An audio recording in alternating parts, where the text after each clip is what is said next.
5 nations bordering the Arctic have their hands outstretched for a piece of the pie.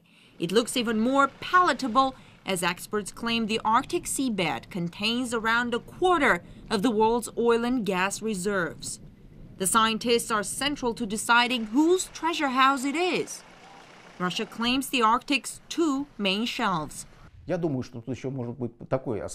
Our geologists have to submit evidence to the UN that the shelves, Lomonosov and Mendeleev, are part of Russia's mainland.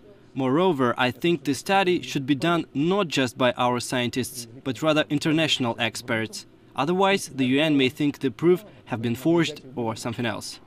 To do research and to claim a stake in the Arctic, Russians plunged to the very bottom of the North Pole in 2007.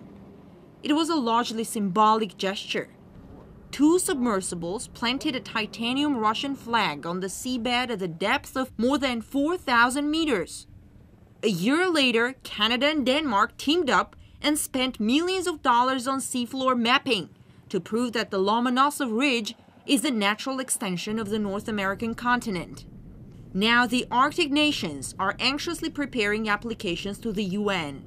Last year, Norway was the first to have their claim to their side of the Arctic shelf approved by the organization. Unfortunately, we're seeing attempts to limit Russia's access to the development and exploitation of Arctic fields, which of course is unacceptable from the legal standpoint and unfair given the geographical location and history of our country.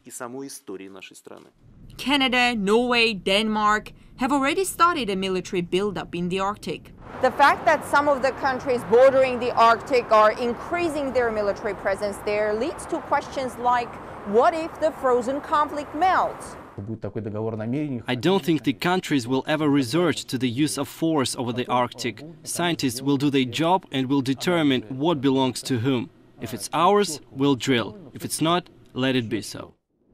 With the scramble over the Arctic heating up, there's even a suggestion to forbid any activities there except for scientific research, as decided with Antarctica.